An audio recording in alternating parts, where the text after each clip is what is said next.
Hello students. So this is Sukanya Mori from electrical branch, and today here I am continuing the last class where we had discussed the topics like electric drives, what is the definition, the basic block diagram, and why the electric drives are important in this industrial revolution. So, the main gist, if I again remind you, the main importance of electric drives is energy conversion, or you can say power conversion, but we should have a control on the process. Okay, so control means, let's come back to the basic block diagram which we have said, that it consists of a power modulator or a converter, along with that a controller. So the basic purpose is that the motor should be chosen accordingly the load demands. As per the load varies with time. Similarly, with respect to that, we need to choose a motor which can create a balanced condition and also can carry out desired function which a customer wants. So let's come back, like we discussed in the last class, that the mechanical characteristics are torque and speed. So if there is a variation in the load and torque characteristics, accordingly we should choose a motor which can match that load and torque characteristics of the load, so that the input of the motor, that is the electrical parameters, voltage and current, can be controlled by the help of a controller. So the main purpose of the control block is to dynamically control the torque speed characteristics, so that the driving torque will always be equal to the load torque as demanded by the load or particular load. We will be discussing what is that torque, driving torque and the load torque, but just remember that in order to have a requisite control over the process, we need to have keep in mind that the torque speed characteristics of the load should match with the torque speed characteristics with the motor in order to have a balanced condition. Fine. So before moving on to that, let's discuss what are the power modulator consisting of. Okay, so as we know, and you also have studied the power electronics, so in that, as have been discussed, that the input of control block may be an AC or DC, and output may be an AC or a DC.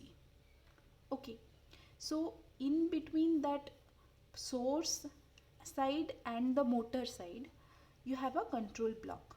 So what that control block does when it behaves as a converter circuit, or when it also have a converter circuit section. So what does that AC DC. So when there is a conversion from AC to DC, then it may be called as AC regulator or a cycloconverter. Similarly, when it is AC to DC, you call it as rectifier. When it is DC to AC, you call it as inverter, and DC to a regulated DC, that is called as chopper. So I have shown you some schematic diagram or block diagram for easier understanding. That is, when a three phase voltage AC is converted to fixed voltage DC, then it is using a diode rectifier, because you know diode is an unidirectional device. So this is a fixed voltage AC to a fixed voltage DC. Whenever you need to have a control, then as per the modern developments, a thyristor has been used. Fine. Next, when it is a fixed three phase AC voltage conversion to a low AC voltage, then we use a auto transformer. Okay, next we come back to a when the application or the load demands a variable DC, we choose a type of motor which works on variable DC. So at that time we use a chopper. So for that circuit, that control block or the power converter consists of IGBTs, GTOs, power transistors, etc. Fine. Then let's come to what is the need or what are the converter circuit consisting of when it is a inverter, that is a fixed voltage DC to a variable frequency or a variable voltage or a current AC. So it is called as pulse width modulator semiconductor inverter. Then if we need our load demands a variable frequency or variable voltage, then what do? We have a fixed voltage and fixed frequency, so we use a cycloconverter which consists of thyristors. So in order to accordingly we design the power modulator circuit or power converter circuit.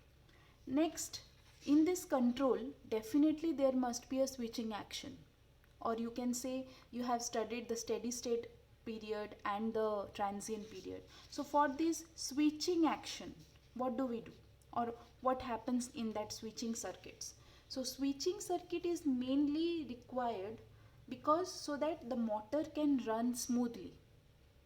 Okay, as per the demand, like now it is a lightly loaded condition. So the the converter or the controller should send the signal to the modulator that this is a lightly loaded condition, so please draw back some current. Okay, similarly when if there is occurring some fault, then when it is an automation circuit, definitely the switching circuit should give a signal to the power modulator or the controller section that please switch off the main circuit. Then we will be studying about the quadrant operation, that why the quadrant operation of during the drive system or designing a drive system is very much important. The drive system, that is 4-quadrant operation of the load, needs to be done. For example, I'll just give you some terms which you have come across, like braking condition, then forward motoring, reverse motoring condition. So these are all the things which we will be studying in the coming session. Now let's go back to the, as we have studied this converter circuit, let's go back to the application. Okay, so what sort of motors we need to choose, or what sort of motors in case of DC we are available with, and what are the application, because as per the load demand we should know that characteristics of the load or the application of the load. Definitely we will discuss the load torque characteristics of the load, but before that I'll just give a small preview over the of the DC motor application. So you all know that we have shunt motor, series motor and compound motor. So the shunt motor, the characteristics of the shunt motor is that we use them where there are constant speed application. Okay, like blowers and fans, centrifugal pumps, lathe machine, milling machine, etc. Similarly, series motors are usually definitely the high torque starting torque machines, and this usually, and we can have a variable speed control also. So these are used like in cranes, hoists, then conveyors, where the starting torque is required. Okay, next, compound motor, the characteristics are like variable speed and the speed can be controlled, and it also have a high starting torque. Okay, so compound motor is, you can say it is universally used. Okay, so that is rolling machine, punching, where the punching sort of work are needed, shearing like cutting type of work are needed, that is called shears, heavy planers where planing, like we need to make a like for example wood, we need to shape that, that is called as heavy planer machines. Okay, heavy planner work. Now elevators, air compressors, etc.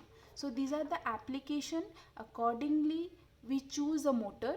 So one of the factor is that we should know the applications of several motors. Second is definitely the foremost characteristic is the torque and speed.